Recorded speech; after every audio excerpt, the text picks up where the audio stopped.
Welcome to the 1 Million Years of Joy podcast. I'm Dr. Andrea Benaker, your host, and my intention is to inspire you to find more joy in your life through the stories from our guests and the science on joy and purpose.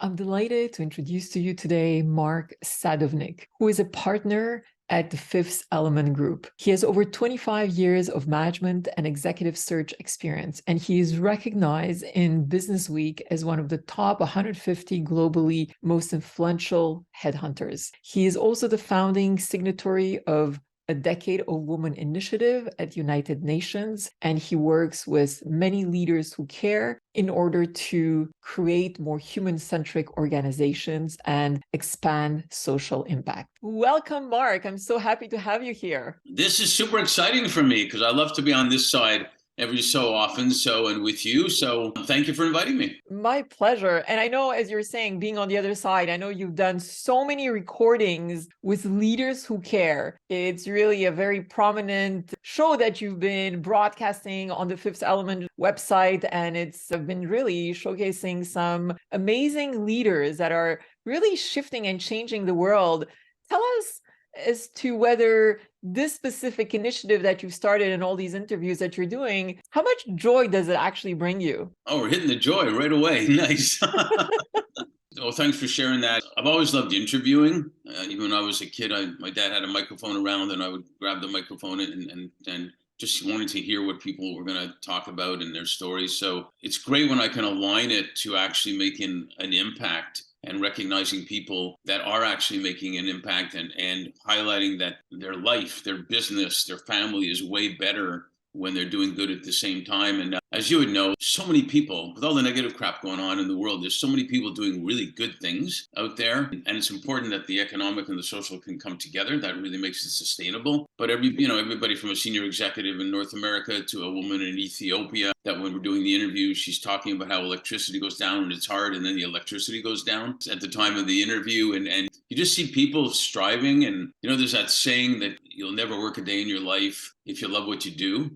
And I can get that from people who really care. They don't get burnt out at what they're doing because it's their passion. They love it. So it's been a lot of fun. And this last month, International Women's Month, I interviewed a ton of amazing women. And not to self-promote, but we just finished, as you know, the CEO search for the National Women's History Museum, which we were honored to do. And we know there's a lot of women doing great things, but I told them, can we not tell anybody we finished the search so I can keep talking to them? And so on. So Leadership Care is not fluffy anymore. It's real stuff. And it's great to hear people share their stories about how it impacts them and their families, their community, etc. Tell us about one story or one person that really marked your life from all the interviews you've been doing recently. There's actually so many. One of my first conversations with Leadership Care was with 3 directors of EcoPeace Middle East, which is a nonprofit organization in the Middle East that started out by bringing Palestinians, Israelis, and Jordanians together to manage the water supply so all their peoples would get water. Israel is the best in the world for water management, but they were all working together despite, as you can imagine, insurmountable pressures and challenges, from all sides of people. And working together on water management, and now it's grown to working on renewable energy, working on agriculture, working on other things, even with there's still stuff going on there. And they have youth programs of all those people working together as well to show that maybe the best way to peace is working together for economic development and betterment of your communities and your people. So you're going to have disagreements, but they're not going to overcome the part that's most important that everybody wants, is having a good life, et cetera, et cetera. So that certainly has been, super impactful interview that I did with the 3 of them. And then there's others that, starting with nonprofits, Stephen Hecht, who's the head of Million Peacemakers, and the program's called Nonflict, and they're doing great stuff around the world, just showing people that conflict is not something you have to hate people over. It's just different ideas, and you talk about it and you get over it. So that's pretty good on the nonprofit side. And another fellow that I interviewed was the founder of Humans to Venus, and they're studying what's it going to look like when humans could live over Venus, basically. And it's not going to happen during his or my lifetime, but what is happening is ideas and inventions and other stuff to help people here are coming from that. And one really interesting thing was, he said, well, we're going to have civilization on whatever other planet. Who do we bring first to that planet? And so it makes you think of, you're starting something new. Who do you bring? What expertise do you need? What does the system look like? What's the best thing to have? And then you go, holy cow, why aren't we doing that here? If that's the best thing to have. So things like that are absolutely fascinating. And there's a bunch others. And you learn a lot and you appreciate a lot. And it's just like anything, sports athletes, actors, doctors, whatnot, they make things look easy. And people say, well, I could do that. They make things look easy, but they make things look easy because they work hard and they get really good at it. So when they're actually doing it, or you see the final result, like a game or a movie or whatnot, that looks like, well, that's no big deal. You got to really respect and admire what they put in behind that to get to that point of expertise. So a lot of fun and good for business. And talking about fun and joy, is there a story you can share with us where you made a career decision that was connected to hockey? And I know you've told me this story before, whereby you chose joy over other factors that maybe some people, or maybe the younger generations, may be putting a very important weight on. Can you share that story with us, please? And how basically it created potentially a shift, and how you chose to pursue a career purely by being driven by passion and fun, and really just the pleasure of doing what you do every day. The whole thing about the leaders who care is an evolution of all the people that I saw care about me along the way, and that I saw they were doing well as leaders to care. And I'm a big hockey fan, as you know, because I'm from Montreal, and it's illegal not to be, I think. I'm a big hockey fan there. And I remember a part just before that was, I remember the Montreal Canadiens were going to be appearing at a McDonald's restaurant in Montreal. And I said, great, I got to volunteer for that. So I did volunteer for that. The problem was they were all up front and we were in the back cooking the French fries and stuff like that. So it didn't work out exactly the way I wanted it. And not to mention, I was screwing up the amount of time I was spending on the fries and the burgers, and it was a mess. So college education didn't really help me on that part. So when I was in Winnipeg, where I lived a few years, and I worked with the Winnipeg Jets as part of the JC's chapter at that time. And we created a big fan club that grew incredibly fast of young people for the players and the team, etc. So I got to know a lot of the team and executives and da-da-da. Fast forward a little bit, I was offered a fairly senior position in the organization there at that time. This is a long time ago. And that's my dream job. That was my dream job, work for a pro hockey team. If I couldn't be a player, couldn't be a coach, certainly didn't have the money to buy a team, I got to do something with the team. And it was from volunteering through that fan club, which again was my kids' passion also, it brought into that. So I did that. But at the same time, I was offered a position as executive director of JC's International, which is a global leadership nonprofit that was based in Miami. And so I asked people's advice as to what to do. The nonprofit was paying way less. It meant moving to Miami. I loved Canada. I never thought I'd leave Canada. I'm patriotic Canadian, the whole bit. And my dream job. And the only person that told me to take the nonprofit job, the only person, including me, was the person that offered me, the senior executive that offered me the job with the hockey team. And at first I thought he was just testing if I really wanted that position or not. But he said that at this point, especially, but even beyond, you're going to be traveling around the world, meeting leaders. You're going to learn a ton. You're going to love it. And he influenced me that was the right place to go. And it led to so many things. So you never know what's going to happen and where the opportunity is going to come, and you make choices. But it showed me a couple of things. It showed me a leader that really did care about me, not just that he was trying to fill a job. It showed me that the money will come. Money's a result. It's not what you should go for. Obviously, it's part of a decision. It's not what you should go for. The whole opportunity was working with leaders around the world, and the organization was about leadership development through training, but also through community development and supporting the community and everything. And that's why I kind of mentioned the McDonald's thing, because I was very involved in the community there. I had an ulterior motive. I wanted to see the Montreal Canadiens hockey team at the McDonald's, but it was still all about what can you do to help? What can you do to help? And the joy, the maximum joy that you get from doing things like that and helping. And then the other stuff comes afterwards. So I still got to figure out if I'm ever going to get back to hockey in that way. Probably not, because I got other dreams and passion. But that was really amazing experience, where a person who I was really appreciative that he wanted me to work there And that was my dream job. Really thought highly enough to guide me along that and to see that I would get more joy and love doing it at the same time. So now that you shared some insights about what you do on your professional side, can we talk about what brings you joy on a personal level? What brings me joy on a personal level? Peace of mind is one of them.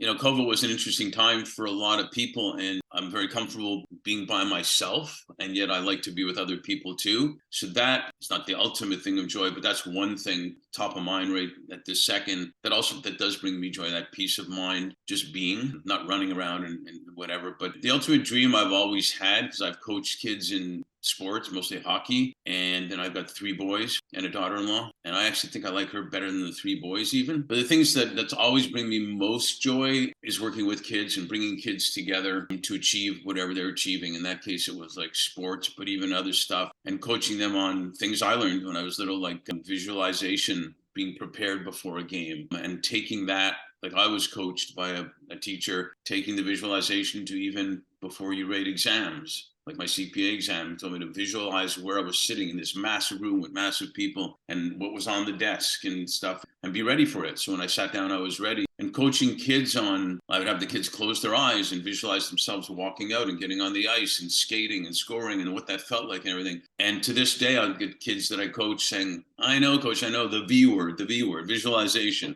And top that off, the top joy, for me, is my sons achieving what they're going to achieve, and they're all doing different great stuff. It's interesting. I've had this conversation with people where somewhat logically, I think maybe it's logical, you think you'd be more excited about your own accomplishments just because it's yours versus your kids. And yet it doesn't even come close. When you have your kids' accomplishments compared to yours, what that makes you feel. And combining that with coaching them on teams, helping them grow and helping me grow as people, because of, I do a lot of sports analogies where anything in sports relates to life to a great degree. And so seeing them achieve, seeing them win, seeing them lose and how they lose and never really lose, that expression, you don't lose, you learn, if you will, is an amazing joy. And then you add a daughter-in-law to that, who's spectacular. It gives me a lot of joy. The ultimate dream joy is bringing kids from around the world, which is why the JC's international thing was great for me to do. And it's funny how that worked out, starting a fan club, it was called the Face Up Club, for a pro hockey team, bringing kids together for that, getting maneuvered by that pro team to another organization that I worked with young people, and then coaching kids in sports. If I had putting it out to the world, if I had my ultimate dream, it would be a global organization of just kids and bringing kids together to talk about their favorite sports, their favorite food, their favorite books, their favorite everything, anything except politics and stuff like that. So they come together and learn about each other, and the rest then works out. And having my kids work with me and help that also, which they're kind of doing a little bit with non-flict and stuff like that. So that's a long answer probably, but that's the biggest joy. And next to the Montreal Canadiens winning the Stanley Cup, of course. I really loved what you shared that relates to losing is not about losing and the downfall of that, but it's rather about growing and learning. I'm curious about this aspect of learning. How can we better understand ourselves and not look at certain challenges or failures as basically things that are making us worse in terms of human beings, but rather this is an opportunity. It's almost like a trampoline that propels us forward to become a better person, to look at life in a different perspective. And I'm wondering if there's any specific challenge that you have faced that you could share with us, or maybe that your children have faced, that have really allowed them to rethink this whole notion about failure is not a failure in itself, but rather an opportunity for growth and learning. Well, first of all, there was a movie, I still haven't seen the movie, but it's about a Nigerian gal that learned how to play chess. And then she didn't really know, and they were teaching her. She got a little better. Then she got a little bit more better, which I don't think is good English, but she got better. And then she regionally started winning things. And then she went internationally. And fast forward, she was fantastic around the world. And somebody asked her, how's it going that you've won most of your games and lost some others? She said, I've never lost. And she said, well, you haven't won all your games. And she specifically said, I win games, and then the others I learn from. I don't lose any games. And it was a good way to see a young person say that. There's been a million challenges, I guess, on my side with respect to, family wasn't poor or anything, but we never owned a home. We didn't have a lot of whatever, but we had a lot of love in the family. and just seeing how hard, my parents worked to make that happen, and even really appreciating small things. I remember as a little kid, my dad came home one day with a red and white little transistor radio, and it was like so fantastic to receive that. And it seems like nothing now, right? Type of thing. But small things are important. And that relates to challenges too, where you can set the big dream where you want to get to. But Kobe Bryant once said that most people are going to lure towards achieving that dream. What they don't realize is that the dream is right now, that when you're practicing or when you're doing all that stuff. And when I was going through my career and I got my CPA and going into accounting, and I was getting into trouble at Deloitte all the time for talking to the clients and doing this and this and that. And there was a challenge that everybody wanted you to do the job, but I wanted to do more than that. I wanted to find out about the business. I wanted to help the business. I wanted to help them with their community efforts. It wasn't even my job to do that and stuff. And then I think influencers play a big part in how you do meet your challenges as well. So there was one Deloitte partner that said, I know a lot of people wanted me on their jobs because I was really good at whatever we were doing. However, he saw that I wasn't really having joy, and he took me and started putting me in positions, dealing with the client or being the MC of different events or certain programs or stuff like that to do. And so meeting some of those challenges of working, and even if you're making great money and not being happy, that's a challenge to get out of that, because the longer you go, the more you get stuck in it and you can't really get out of it. So, having people around you that, like I did, that plucked me out of there and said, I see you're not happy. What can we do to make that work? And again, it was a challenge. It was a big decision for me to first move to the States, take less money, etc. And do I leave friends in Winnipeg when I was living there and stuff like that? And it took somebody, again, to help me through that challenge. One thing I find in the Leaders Who Care interviews is most of them, if not all of them, are not afraid to ask for help when they're doing things versus being the tough person or I don't need help or anything like that. So that type of stuff along the way really, really helped me. And then in sports, and this is really what I'm proud of my sons about, is certainly they didn't win every hockey game. Two young boys started out in acting and one's still acting. They went through a lot of auditions. Most of them are not, basically, for whatever reason. And for a kid especially, it's tough to hear no, no, no all the time. So I really appreciate how they learned, I think from sports to a great degree, also how to make it a learning experience, as we were talking about, how to make it being in relationship to whoever, let's say the casting director was, or the coach was that was picking the team, that if they weren't picked, it's not the end of the world. You can be upset, you could be sad, you can be pissed off for a couple of minutes, but then you take it in perspective. Okay, how can I build upon that to take it to the next step? Otherwise, and this is something my son, who's a goalie, was taught by a pro goalie, saying, if they scored on you now, you can't worry another minute about that goal, because then you're not going to be able to stop the next shot because you're not focused. And it really is good advice to move on. And so that's the best way I can answer that. And you need good people around you to help you along the way. Yes, indeed. And being also open about our emotions, sharing our negative emotions, it's part of life, right? It's the highs and lows that really allow us to actually amplify our joy and actually appreciate those positive moments when they arise. So share with us now, Mark, one of the most joyful moments that you have ever experienced, or a moment where you're in awe, either by a person, by something that you saw, and you really realize the magnificence of life. Well, the magnificence of life is birth, isn't it? That's the number one thing. I was so excited when I was born. It was unbelievable. I was joyous. I said, where am I? Disney World? No. I mean, birth, really, the miracle of a baby is probably the most incredible miracle ever. Not to sound, I don't know if that sounds cliche-ish, but if you think about it, holy cow, that's like amazing. So you've had three blessings. Yeah, three of those moments of awe with your three boys. They were moments of awe, and luckily not fainting. But it really is something, holding the baby and then, seeing like your kids growing up, and it's an unbelievable miracle and all of that, and how fast it goes, that you need to appreciate. I think I told you I have a 95-year-old aunt, and every so often she asks me, where does 95 years go? And you think about that, and it's like, man, it does go fast, and you need to enjoy all those moments. Other moments of joy, to be honest, literally winning kids' hockey games were incredible moments of joy because I saw how hard the kids worked and I saw how they just bonded so closely together as a team. I had a team in Montreal, a Pee Wee team, which is 12, 13 years old, and the media picked it up because it was a UN team, not on purpose, but we had so many different backgrounds on that team. And they didn't win the championship. They did very well, but the joy of them doing well and the joy of the friendships and what they learned from each other, what they taught the parents. Usually they teach the parents more than the other way around about everything, about,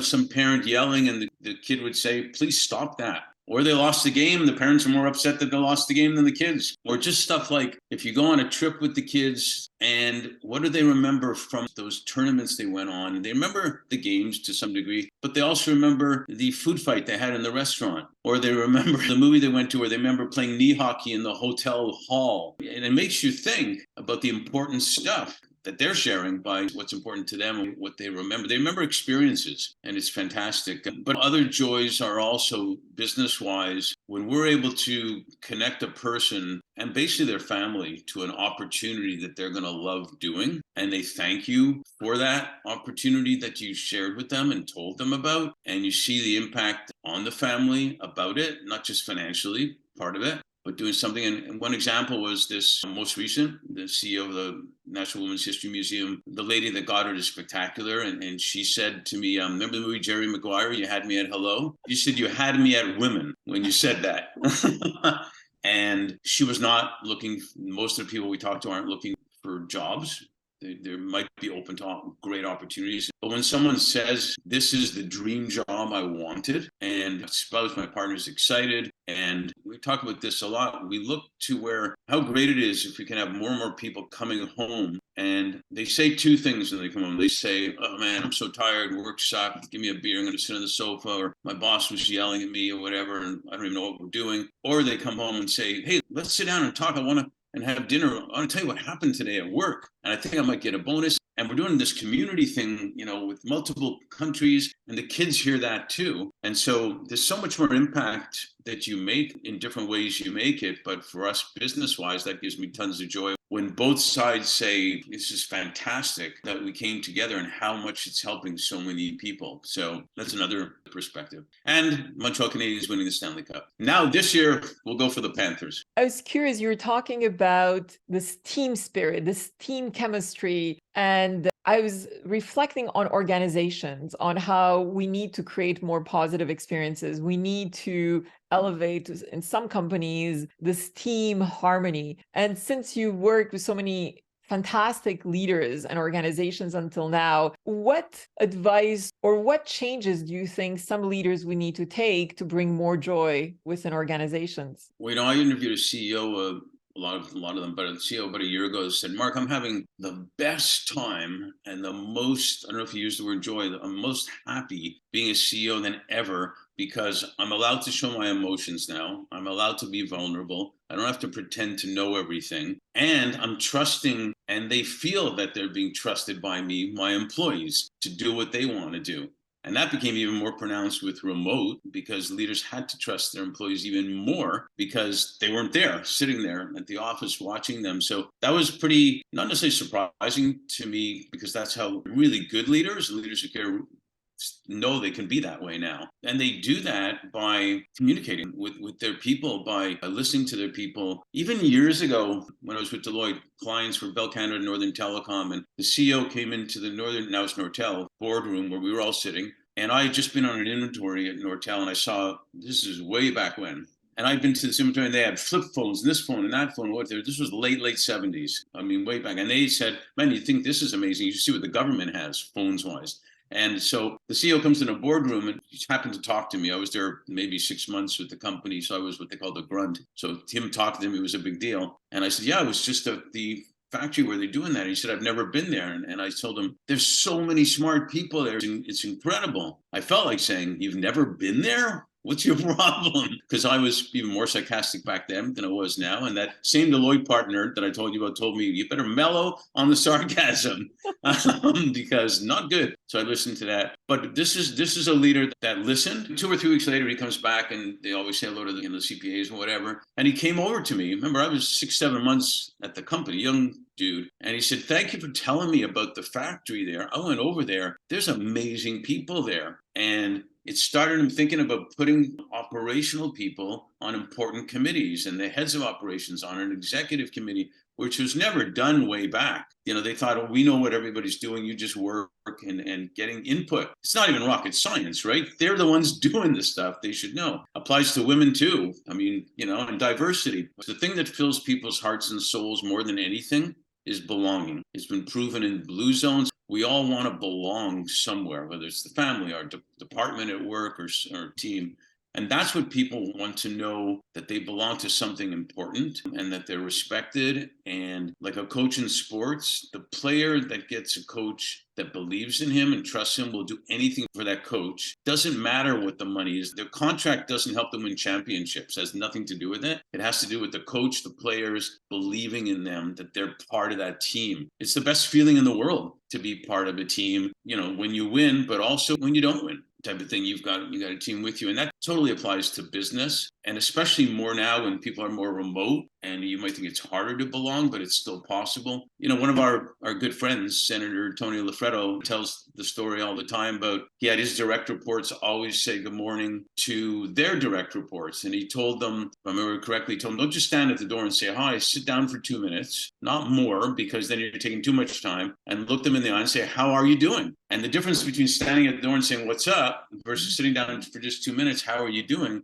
is massive, in the sense of, wow, that's pretty cool. I know I'm going all different directions here, but it really is about, people want to be heard. People want to be appreciated. They want to be respected. They want to be recognized for their achievements. And it's not rocket science. And it actually is easier to lead if you do that. Listening's a big part of that. So hopefully that somewhat answers your question. Yes, it does. Beautiful. And I absolutely love what you've shared about expressing how much we believe in individuals' capacity when they maybe themselves may not believe it themselves. And I've seen this even hands-on with some of the employees that I've had working for me in the past. And just those simple words that I believe in you, I believe that you can do better, I believe you can rise up to this specific challenge and you'll find the path. It is so incredible how people break out of this shell that they've been confined in that limits their own capabilities and potentiality. So thank you so much for sharing that, because I truly agree with you. It's so important. And everything else you've shared about the key behaviors that many leaders need to embrace so we can create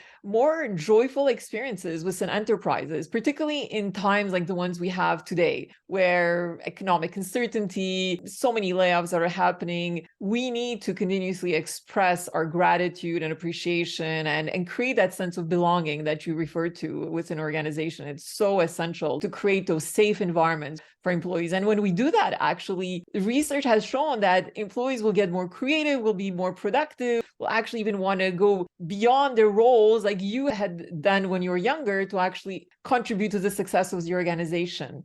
Can I just add a point there? Yes. When you're recognizing people, if you can recognize not just, hey, you did a great job, but I loved what you did about this and this and this, so that it's really personal, that you actually do know, you're not just saying you did a great job, which is good, but even more specific. And I've seen so many employees and so many players and even students with hard teachers think back and say, wow, they really did help me get to a level I didn't even know I could get to.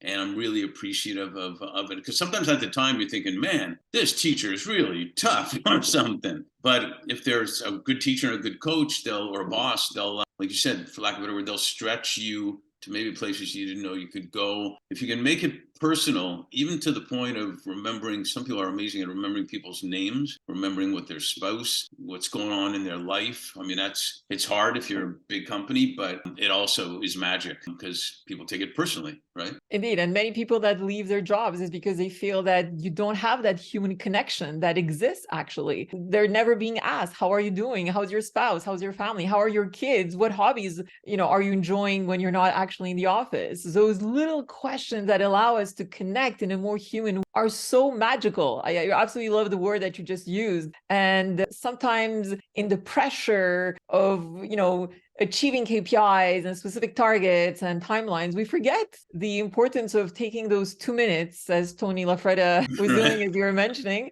did, because it's absolutely essential. What's key about that is that actually helps what you're going for in the first place. So you're thinking, well, I don't have time for that. Well, you have to have time for that because that's going to actually get you where you want to go. And not to add the obvious, but embracing diversity is one thing, but really including people, in other words, belonging, is another thing. And when people, again, feel that you are including them, and I get, especially women, asking me all the time, well, I could do the job because we present people to clients. They're all great at what they do. But am I going to be able to work on their major project? Am I going to be able to really make an impact, in the company? Am I going to get recognized for it? That's what people really want. So if you do that, you got gold, and people will stay at your company and you'll win the Stanley Cup. So if we focus on the future and creating a more joyful world for our younger generations and even all generations, what can we do collectively, Mark, in your view, to actually bring more joy to this world? Smile. We need definitely more laughter in the world. That's where you're great, because you bring the positive, you bring the smile, you bring the color, you definitely bring the color. And I remember Norman Lear would always say, we need more laughter in the world because it subsides all the other crap, if you will, and gives you a chance maybe to think and be happy together. Music brings people together. I watch over and over again Bohemian Rhapsody when Queen is performing at Live Aid and just doing amazing, feeling for everybody. One story I tell a lot, because I always ask people about influencers, and you've heard some of mine already, is when I was a little kid in Montreal and my grandparents were from Kyiv, my mom and aunt were from Kyiv, and he had an accent. He would take me walks in the park. And one day I asked him, I called him Zeta. I said, Zeta, how do you know all these people? And he said, I didn't know any of them, but I smiled at one.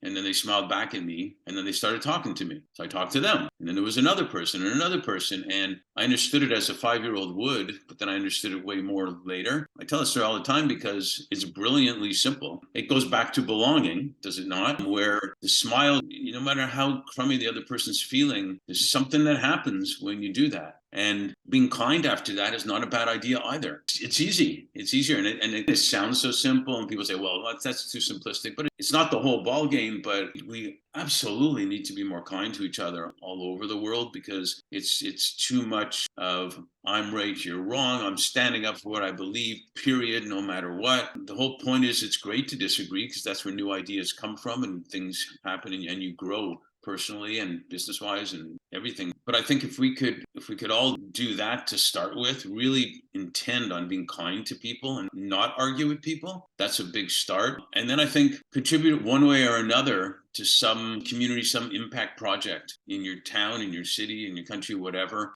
You'll be amazed how fulfilled you'll be when you do something like that. And it'll only help you in whatever else you're doing too, because you got experiences that you'll be talking about that other people will feel, and it'll make you a better person. And we'll create a more joyful world. It will create a more joyful world. And how cool would that be? Imagine the less stress everything would have. The energy would be so different. Again, going back to sports, when you'll hear, especially now when you got playoffs, NHL, NBA and whatnot, and the coaches will say, I just want them to have fun and enjoy the experience. Now, there's a big intent to win, but the coaches want them to be loose and enjoy it. And you know why? Because they got a better chance of performing better. Kind of like what you said before, being that way will help their performance. It doesn't take too much time. If a player's relaxed and having fun at the game, they'll score more goals or touchdowns or this or that or whatever. Or they'll make better presentations to a client and whatnot. If they're happy, if they're joyful, if they feel good in what they're doing and they're passionate about it. Again, it's not rocket science. This Maya Angelou, my favorite quote in the whole world, is to the effect that most people will forget what you said, they'll forget what you've done, but they'll always remember how you made them feel. If you bring joy to them, so much more good stuff is going to happen. Totally agree. Should have been a rabbi. Jeez. It's never too late, Mark. And my beard. Talking about moving forward and the future aspirations or dreams that you may have that could bring you greater joy and no regrets. Can you share with us one of those dreams or aspirations that could potentially elevate your joy or the joy of those around you? Yeah, sure. A few things. Well, seeing my kids with families and just doing fantastic. would be spectacular, will be spectacular. Other than that, I think Fifth Element is where I'm supposed to be with respect to using our expertise and resources to make impact in the world, and get through challenges and whatnot of doing that to really make more impact in the world than even we're doing right now. And then the ultimate, whatever way it happens, is again, somehow, some way, bring a differentiating organization together that brings kids together to engage on some of the things I talked about, just stuff in life that they love, and change the world that way. Mark, thank you so much for your time. Thank you so much for sharing the fun stories and insights that have been very joyful, and love your humor. And indeed, if we can all follow some of the tips that you've given us, we can indeed create a more positive and joyful world. So thank you so much. Wish you continued success in everything that you're pursuing in creating a better world and having such a positive impact. My pleasure. And you give me joy. I love chatting with you and being, friends. So you're doing fantastic work too. So I really appreciate that and admire that. And what they say in LA, they say, leave them wanting more so we can do a sequel. So you never know. I love it. Thank you.